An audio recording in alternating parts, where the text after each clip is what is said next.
Hello students. तो आज हम लोग 2022 का पेपर 1 फिजिक्स सेक्शन सॉल्व करने वाले हैं। 2022 का जो पेपर है उसमें बहुत शानदार, बहुत अच्छे क्वेश्चंस पूछे गए थे। इसमें जो क्वेश्चन थे वो काफी लेंदी भी थे। कुछ क्वेश्चंस उनकी कैलकुलेशन थोड़ी अच्छे से करनी पड़ रही थी। इंटीरियर वाले क्वेश्चन अलग थे। इसमें ये 3 सेक्शन में आया था, मतलब बहुत इंटरेस्टिंग ये पेपर था।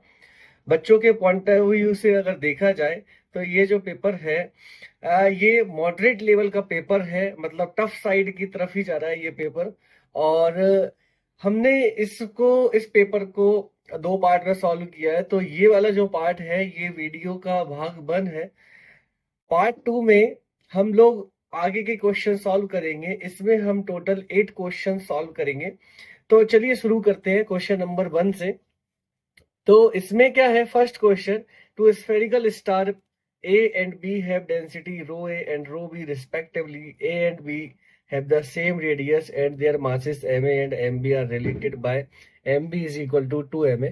तो दो स्टार है, स्फेरिकल स्टार है, और उनका जो मास है वो कुछ इस तरीके से रिलेट कर रहा है। डेंसिटी उनकी अलग अलग है लेकिन सेम रेडियस है। तो mass upon volume is equal to density होता है। तो वॉल्यूम अगर उनका सेम है, इसका मतलब डेंसिटी का रेशो जो है वो डेंसिटी का रेशो भी यही रेशो होगा। Rho B is equal to 2 rho A होगा। Due to an interaction process star A loses some of its mass so that its radius is halved while its spherical shape is retained and its density remain rho a. The entire mass lost by it deposited as a thick spherical shell on B with the density of spherical shell being rho a. If V and VB are the same velocity and V after interaction process, then VB upon VA is this. तो इसमें ये बोला है कि दो same size के star थे, उनके मास का रिलेशन दे रखा है। ए वाला जो स्टार है वो अपना कुछ मास लूज कर देता है और अपनी रेडियस हाफ कर लेता है, और वो मास जो है बी वाले के ऊपर डिपॉजिट हो जाता है। तो अगर मैं यहाँ पर देखूं कि एस्केप वेलोसिटी जो है, जैसे ये ए वाला हो गया, तो इसकी जो रेडियस है बेटा, अब इसकी रेडियस r/2 बची है। रेडियस दोनों की सेम थी, r ले लेते हैं उसको, ये r/2 हो गई है। अब अगर हम यहाँ पर देखें तो इसका जो मास है वो हो जाएगा ma/8, क्योंकि रेडियस जब हाफ होगी डेंसिटी सेम है तो मास 1/8 टाइम हो जाएगा। एस्केप वेलोसिटी का फॉर्मूला हम जानते हैं, √2gm/r होता है। तो gma/8/r, तो ये हो जाएगा r/2, इसका अंडर रूट। तो हमारे पास जो va आएगा वो va आएगा gma/2 का अंडर रूट। ये हमारे पास ए वाले की एस्केप वेलोसिटी आ जाएगी। बी वाले पर आते हैं। तो बी वाला जो है वो स्फीयर जो था उसकी जो डेंसिटी है वो कुछ इस तरीके से, मान लीजिए वो स्फीयर कुछ ऐसा है। तो ये स्फीयर था। अब ये इसकी डेंसिटी रो बी है। अब इसके ऊपर, और इसकी रेडियस यहाँ से यहाँ तक बेटा आर है। अब इसके ऊपर जो ए वाला था वो डिपॉजिट हो गया है और स्फेरिकल शेल के फॉर्म में यहाँ पर ऐसा बन गया है, और ये जो डेंसिटी है वो हमारे पास में रो ए है। अगर देखें तो इसका जो मास होगा, इसका मास होगा 7ma/8, और इसका जो मास है, इसका मास है mb अंदर वाले का। अगर इसकी रेडियस हमको यहाँ से यहाँ तक की रेडियस की जरूरत पड़ेगी, तो एक काम करते हैं, इसको मान लेते हैं स्मॉल आर। अब स्मॉल आर इसकी रेडियस है। तो चलिए एक बार कैलकुलेट करते हैं कि स्मॉल आर की वैल्यू क्या आएगी। तो जो वॉल्यूम डिपॉजिट हुआ है, ठीक है, तो वॉल्यूम जो है वो है 4/3 pi capital R cube minus r Q.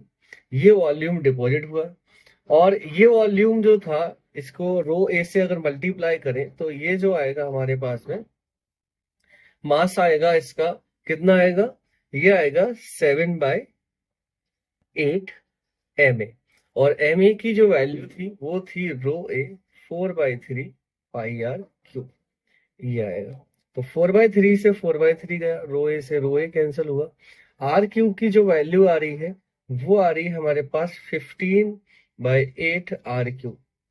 अगर हम इसको देखें तो ये आएगा हमारे पास में r इज इक्वल टू 15 की power 1/3 divide by 2 into are.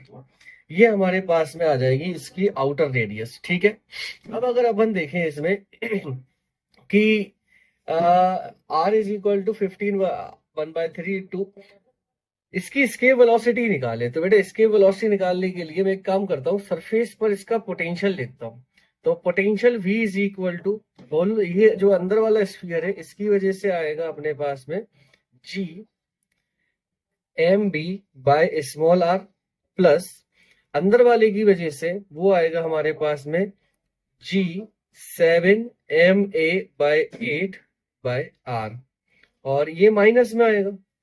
ठीक है, अब अगर देखें कि escape वेलोसिटी क्या होगी, तो कोई भी पार्टिकल m मास का अगर मैं यहाँ से फेंकूं, तो m मास का जो पार्टिकल है उसकी काइनेटिक एनर्जी मान लीजिए half m v b square, और ये सारी की सारी किस में जाएगी, m इंटू v पोटेंशियल।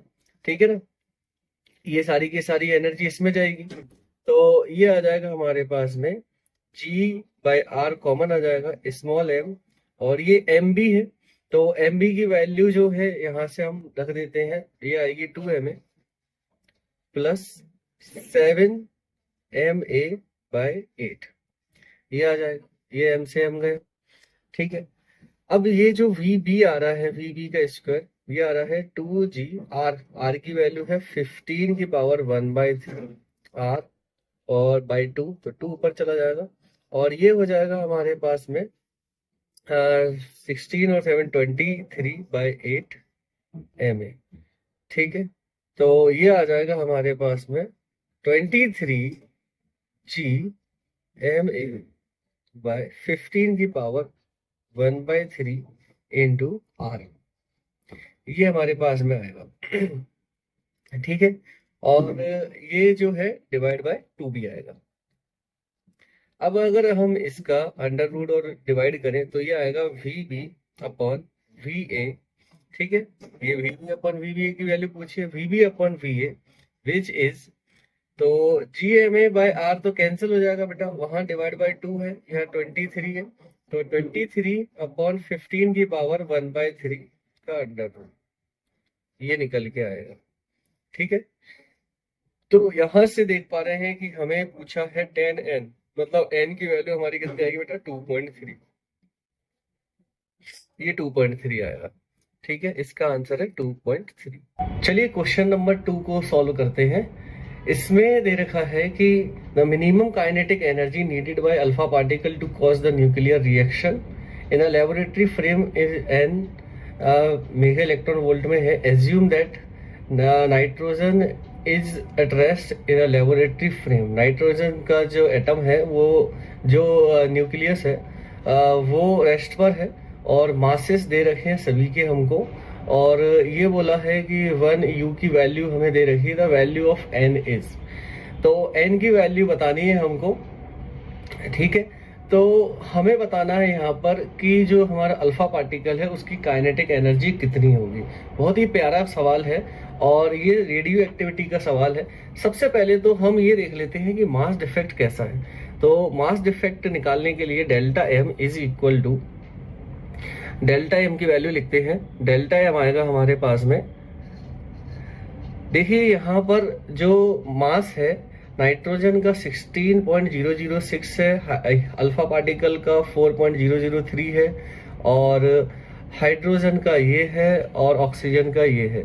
जब हम यहाँ देख रहे हैं तो 16 + 4 20 और 1 + 19 20, देखिए यहाँ पर 6 + 3 करने पे 9 आ रहा है, और 8 + 3 11 आ रहा है, मतलब कि मास जो है मास इंक्रीज हो रहा है।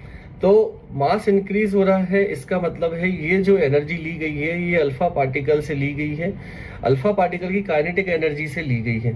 तो सबसे पहले तो जो एनर्जी ली है वो देख लेते हैं कितनी आ रही है। तो मास डिफेक्ट हमारे पास में आएगा 0.00, और ये 11 है, और ये है 9, तो ये आएगा 2।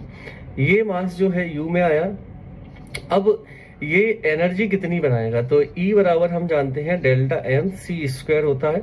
अच्छा, यहाँ पर वैल्यू हमें दे रखी है डायरेक्ट, तो हम इसको मेगा इलेक्ट्रॉन वोल्ट में निकालेंगे। 930 × 0.02, ये मेगा इलेक्ट्रॉन वोल्ट में एनर्जी आएगी। ये आएगी हमारे पास में ये आ जाएगा 1.86 मेगा इलेक्ट्रॉन वोल्ट। मतलब ये एनर्जी तो ली ही गई है काइनेटिक एनर्जी से। इसके अलावा जब ये हाइड्रोजन जो अल्फा पार्टिकल है, मान लीजिए ये अल्फा पार्टिकल है, ये अल्फा पार्टिकल जब टकराएगा किसके साथ, ये टकराएगा नाइट्रोजन के साथ में। नाइट्रोजन जो है वो रेस्ट पर है। अब ये दोनों जो है मिलके हाइड्रोजन और ऑक्सीजन दोनों बना देंगे। अब ये इनकी जो काइनेटिक एनर्जी है, इसकी वेलोसिटी को मैं v नॉट बोल देता हूं। तो अब सबसे ज्यादा एनर्जी जो मिनिमम से मिनिमम एनर्जी है, तो इस एनर्जी का कुछ पार्ट तो इसमें गया है 1.86 में, और कुछ पार्ट इनकी काइनेटिक एनर्जी में भी जाएगा। तो अब इनकी वेलोसिटी अलग अलग भी हो सकती है, लेकिन जब मैक्सिमम लॉस होगा तो उस केस में इनकी वेलोसिटी सेम होगी। बेटा दोनों की वेलोसिटी को मैं v बोल देता हूँ।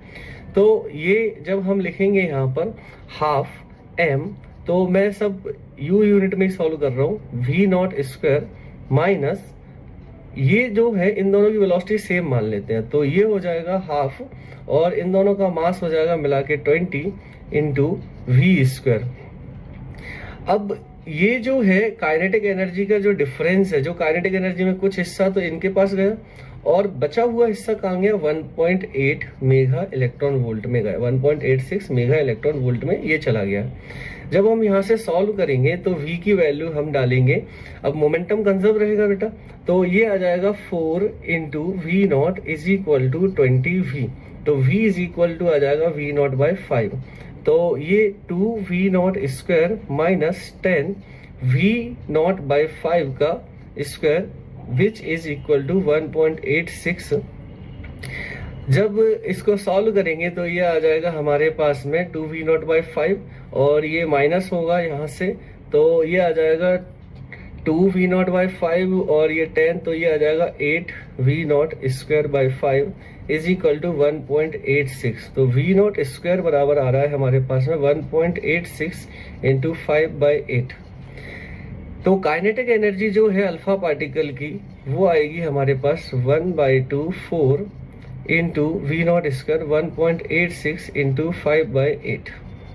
हम लोगों ने सब कुछ ऐसा यूनिट, हमने जो है मेगा इलेक्ट्रॉन वाली यूनिट में ही सॉल्व करा है, तो सारा आंसर उसी में आएगा। तो जब हम इसको सॉल्व करेंगे तो ये आएगा 2, और ये जो है हमारे पास में काइनेटिक एनर्जी जो अल्फा पार्टिकल की है, इसको सॉल्व करने के बाद में ये आ रहा है 2.325 मेगा इलेक्ट्रॉन वोल्ट। ये इसका आंसर होगा। ठीक है, तो ये बड़ा ही प्यारा क्वेश्चन, अच्छा क्वेश्चन है। इसके बाद क्वेश्चन नंबर 3 पर आते हैं। क्वेश्चन नंबर 3 जो है, अब इतने अच्छे क्वेश्चन दिए, इसके बाद देखिए एक क्वेश्चन बड़ा बच्चों को कुछ को कंफ्यूज भी करेगा, कितना आसान क्वेश्चन आया है ऐसा। मतलब ये क्वेश्चन जो है बिल्कुल बेसिक कॉन्सेप्चुअल बेस्ड क्वेश्चन है कि भाई ये कैपेसिटेंस की वैल्यू दे रखी है, C3 में स्टोर्ड चार्ज बताना है।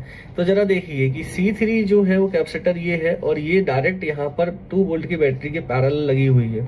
तो चार्ज इज इक्वल टू होता है Q is equal to CV। तो C3 की वैल्यू 4 माइक्रोफैरड और वोल्टेज है ये, तो ये माइक्रोकूलम, तो हमारा आंसर आएगा यहाँ पर 8 माइक्रोकूलम। तो बड़ा ही आसान क्वेश्चन बना के दिया था क्वेश्चन नंबर 3। अगले क्वेश्चन पर चलते हैं। जो नेक्स्ट क्वेश्चन है ये हमारा ऑप्टिक्स का क्वेश्चन है। जितने भी हमने क्वेश्चन प्रीवियस ईयर के सॉल्व करे हैं, सभी क्वेश्चन सभी पेपर में कहीं ना कहीं ऑप्टिक्स के क्वेश्चन तो आते ही आते हैं। जैसे ये क्वेश्चन दे रखा है कि एक रॉड है 2 सेंटीमीटर की है, 2π/3 एंगल पर इंक्लाइंड है, प्रिंसिपल एक्सिस के साथ कॉन्वेक्स लेंस है, डिस्टेंस दे रखी है, फोकल लेंथ दे रखी है। ये बोला है कि जो हाइट है इमेज की हाइट दे रखी है, and the angle made by with respect to principal axis is alpha radian, then value of alpha is π/n, what is value of n। देखिए ये जो क्वेश्चन है, सबसे पहले तो हम एक काम करते हैं, ये वाला पॉइंट जो है, इस पॉइंट की इमेज कहाँ बनेगी वो पता कर लेते हैं। तो इस पॉइंट की इमेज यहाँ बनेगी। ये डिस्टेंस कितनी होगी, अगर मेरे पास में ये वैल्यू पता लग जाए तो मैं यहाँ पर अल्फा की वैल्यू बता पाऊंगा। तो सबसे पहले lens formula 1/v minus 1/u is equal to 1/f। तो बेटा 1/v जो है 1/v और u की वैल्यू हम डालेंगे माइनस 40/3, माइनस माइनस प्लस हो जाएगा और ये हो जाएगा 1/10। तो 1/v इसको v1 बोल देते हैं, v1 is equal to 1/10 minus 3/40। तो ये आ जाएगा हमारे पास में 40 एलसीएम आ जाएगा, तो 1/40 आ जाएगा ये हमारे पास में। तो v1 की वैल्यू आ रही है हमारे पास में 40 सेंटीमीटर प्लस का आ रहा है। ये जो एंगल है ये 2π/3 है, इसका मतलब ये एंगल π/3 है। अगर मैं यहाँ से देखूं कि ये जो डिस्टेंस है ये डिस्टेंस कितनी आएगी, तो रॉड की लेंथ दे रखी है आपको 2 सेंटीमीटर, तो ये आएगा आपके पास में 2 cos π/3। cos π/3 होता है 1/2, तो ये आ जाएगी 1 सेंटीमीटर। तो अब दोबारा से लेंस फॉर्मूला लगाएंगे तो 1/v2 और माइनस माइनस ये हो जाएगा हमारे पास प्लस, और इस बार डिस्टेंस आ जाएगी हमारे पास 40/3 प्लस 1, तो ये आ जाएगा 43/3। तो ये आ जाएगा 3/43 इज इक्वल टू 1/10। तो v2 is equal to 1/v2 is equal to आ जाएगा हमारे पास 1/10 माइनस 3/43। एलसीएम जब हम लेंगे तो 430 और ये आ जाएगा हमारे पास में 13, तो v2 आ जाएगा हमारे पास में 430/13 सेंटीमीटर प्लस का। ये हमारे पास में ये वाले पॉइंट की इमेज आ जाएगी यहाँ पर। जब हम v1 माइनस v2 करेंगे तो 40 माइनस 430/13, तो ये आ जाएगा हमारे पास में 13 इंटू 4 520, 520 में से 430 जाएगा तो 90/13 आ जाएगा ये। जब tan थीटा हम निकालेंगे तो tan theta is equal to perpendicular upon base, तो परपेंडिकुलर है हमारे पास 30√3/13 डिवाइड बाय 90/13, तो ये 13 से 13 कैंसिल, ये 3 और 1/√3। इसका मतलब थीटा जो आ रहा है हमारे पास में आ रहा है बेटा π/6। ठीक है, तो π/6, तो हमारे पास इसका जो आंसर आएगा वो आएगा 6। आसान क्वेश्चन है, कॉन्सेप्ट क्लियर है, आपने प्रैक्टिस कर रखी है तो बिल्कुल ये सवाल ये आपसे बन जाएगा। इसके बाद नेक्स्ट क्वेश्चन पर आते हैं, क्वेश्चन नंबर 5।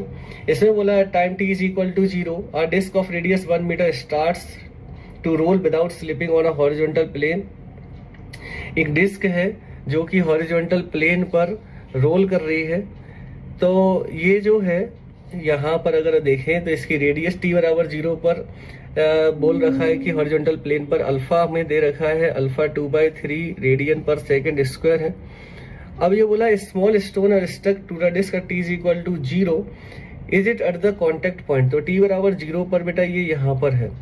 ये बोला है टाइम निकल जाता है √π, तो स्टोन जो है डिटैच हो जाता है और ट्रेजेक्ट्री में जो है वो फ्लाई करता है। मैक्सिमम हाइट जो स्टोन की है 1/2 प्लस x/10 है। देन वैल्यू ऑफ x, पहले ये देख लेते हैं कि ये जो स्टोन है जब ये आगे जाएगा तो स्टोन कितना हाइट पर आ जाएगा। तो मान लीजिए ये कुछ इस हाइट पर आया, तो हम यहाँ पर पहले तो एंगुलर डिस्प्लेसमेंट निकाल लेते हैं। थीटा इज इक्वल टू हो जाएगा हाफ अल्फा टी स्क्वायर, तो ये आ जाएगा 1/2 इंटू 2/3 और ये आ जाएगा पाई, तो ये आ जाएगा थीटा इज इक्वल टू π/3। मतलब कि स्टोन जो है वो यहाँ पर आ गया π/3 पर। अब यहाँ पर बेटा जो वेलोसिटी होगी, एक तो यहाँ पर सेंटर ऑफ मास की वेलोसिटी से ये आगे जा रहा होगा व्हील, और दूसरी बात यहाँ पर एक टेंजेंशियल वेलोसिटी होगी। तो टेंजेंशियल वेलोसिटी कितनी आएगी वो जरा देख लेते हैं। तो टेंजेंशियल वेलोसिटी हमारे पास में आएगी omega is equal to alpha t, तो 2/3 अंडर रूट में पाई, ये हमारे पास आएगी। अच्छा, और ये टेंजेंशियल वेलोसिटी r से मल्टीप्लाई करेंगे तो r की वैल्यू 1 है, तो हमारे पास में इसकी जो वैल्यू है टेंजेंशियल वाली वो आ जाएगी 2/3 अंडर रूट पाई मीटर पर सेकेंड। अब बेटा यहाँ पर जो इसको हाइट प्रोवाइड करेगा, हाइट प्रोवाइड करने के लिए ये वाली जो वेलोसिटी है वर्टिकल डायरेक्शन में जो वेलोसिटी है ये रिस्पॉन्सिबल होगी। अगर ये एंगल π/3 है तो ये एंगल π/3 होगा, और ये जो एंगल है ये हमारे पास में आ जाएगा 30 डिग्री। तो ये VT है, तो VT cos 30 डिग्री लेना है। तो VT cos 30 डिग्री से हम मैक्सिमम हाइट निकालेंगे। तो ये जो है देखिए एक्सेलरेशन तो g हो जाएगा इसका, जैसे ये डिटैच होगा, लेकिन वेलोसिटी इसके पास होगी। तो हाइट बराबर आएगी यहाँ पर VT का square by VT cos square 30 y direction की वेलोसिटी डिवाइड बाय 2g। तो ये हमारे पास में आएगा 4/3 पाई cos 30 √3/2, तो 3/4 अपॉन में 2g g की वैल्यू 10 है। 4 से 4 कैंसिल हो जाएगा, 3 से 3 कैंसिल हो जाएगा, ये आएगा आपके पास में π/20। अच्छा, ये जो हाइट है ग्राउंड से बोला है, तो ये वाली तो यहाँ से हाइट आएगी बेटा, ये हाइट जो है वो यहाँ से ये कुछ इस तरीके से वर्टिकल डायरेक्शन में ये दोनों वेलोसिटी का जो भी रिजल्टेंट होगा उसके हिसाब से जाएगा, तो ये मैक्सिमम हाइट यहाँ से ली है। अच्छा, ये वाली हाइट कितनी होगी? जब हम ये वाली हाइट निकालेंगे तो यहाँ से ये r की वैल्यू 1 है, तो ये π/3 है, तो cos π/3 ये 1/2 हो जाएगा, तो ये बचा हुआ भी 1/2 हो जाएगा। तो हमारी जो हाइट आएगी वो आएगी 1/2 प्लस π/20। अब यहाँ पर बोला है x/10, इसका मतलब है जो हमारा आंसर है x बराबर वो होगा π/2, तो ये होगा 3.14/2। तो ये आ जाएगा हमारे पास में 3.14/2, तो ये आएगा 1.57 मीटर। ये हमारे पास में इसका आंसर आ रहा है। तो एक बार चेक कर लेते हैं कि VT जो है वो लिखा है, अच्छा एक ये 3 है ना, 4/3, एक 3 यहाँ पर भी है, तो ये आ रहा है हमारे पास 60 आ रहा है। ठीक है, ये 60 है बेटा, ये π/1 और 3 से डिवाइड और करना पड़ेगा यहाँ पर, तो ये 3, तो ये हमारे पास में ये 0.52 मीटर, ये हमारे पास में आंसर है। ठीक है, ये क्वेश्चन नंबर 5। क्वेश्चन नंबर 6 पर आते हैं। क्वेश्चन नंबर 6 रोलिंग का सवाल आ गया, एक और रोलिंग का सवाल है। और तो इसमें ये बोला है कि सॉलिड स्फीयर है, मास 1 kg है, रेडियस 1 मीटर है और रोलिंग कर रहा है, स्लिपिंग नहीं है, यहाँ पर एंगल 30 डिग्री दे रखा है और दोनों फोर्स 1 न्यूटन के हैं। तो ये बोला है रेडियस, जो दोनों के बीच में डिस्टेंस है वो 1 मीटर है, सेंटर से 0.5 मीटर की दूरी पर है। एक्सेलरेशन बताना है, तो इस टाइप के क्वेश्चन आपने प्रैक्टिस करी ही होंगे क्लास में। तो ये जो है यहाँ पर मान लीजिए ये फ्रिक्शन जो है इस डायरेक्शन में आ गया और mg जो है, mg नीचे की तरफ आएगा बेटा, तो mg का एक कंपोनेंट इधर होगा, ये कंपोनेंट होगा हमारे पास में mg sin 30। तो सबसे पहले तो हम सेंटर ऑफ मास के एक्सेलरेशन की वैल्यू लिखते हैं mg sin 30 which is mg/2 minus friction बराबर मास इनटू एक्सेलरेशन। ये इक्वेशन हमारे पास 1 हो जाएगी। दूसरी हम टॉर्क की इक्वेशन लिखते हैं। देखिए फ्रिक्शन जो है वो इधर टॉर्क दे रहा है इसको, और ये जो है इसको हम अल्फा की डायरेक्शन भी मान लेते हैं, तो फ्रिक्शन इनटू रेडियस, और ये दोनों जो टॉर्क है इनका टॉर्क, जो कपल फोर्स है इनका टॉर्क कैसा आ रहा है, तो माइनस आएगा ये। तो ये फोर्स का मैग्नीट्यूड दोनों का 1 है, तो 1 इंटू दोनों के बीच के डिस्टेंस 1 है, और ये सॉलिड स्फीयर है तो ये आएगा 2/5 mr² इंटू अल्फा। क्योंकि ये रोलिंग कर रहा है, प्योर रोलिंग कर रहा है, तो सेंटर ऑफ मास का एक्सेलरेशन बेटा इस डायरेक्शन में है ACM, और इस पॉइंट पर जो है वो r अल्फा पीछे की तरफ होगा, तो A बराबर r अल्फा भी होना चाहिए। ठीक है, ये इक्वेशन हमारे पास 3 आ गई। अब एक काम करते हैं, ये इक्वेशंस को r की वैल्यू हमारे दे रखी है 1 मीटर, तो r की वैल्यू 1 डालेंगे तो इन दोनों 1 और 2 को ऐड करेंगे तो हमारे पास में आ जाएगा, और m की वैल्यू 1 है तो g/2 ये 5 minus 1 is equal to m की वैल्यू, r की वैल्यू 1 डाल देते हैं और a बराबर r अल्फा डाल देते हैं, तो दोनों को ऐड करेंगे तो ये आएगा 7/5 a विच इज 4। तो a इज इक्वल टू आ जाएगा हमारे पास 20/7 मीटर पर सेकेंड स्क्वायर, इसका जो है इसका आंसर आएगा। आप डिवाइड करके इसका जो रेशो है वो यहाँ पर ले लीजिए। ठीक है, अप्रॉक्स 3 के अप्रॉक्स आएगा, 3 से थोड़ा कम आएगा। एग्जैक्ट कैलकुलेशन यहाँ पर करनी होगी, 2 डिजिट तक यहाँ पर हमको कैलकुलेट करके देना होता है आंसर। नेक्स्ट सवाल जो है वो है हमारे पास में LC ऑसिलेशन का क्वेश्चन है। इसमें बोला है कि एक इंडक्टर है, एक कैपेसिटर है, एक प्लेन में रखी है और एक सर्किट जो है उसका एरिया दे रखा है।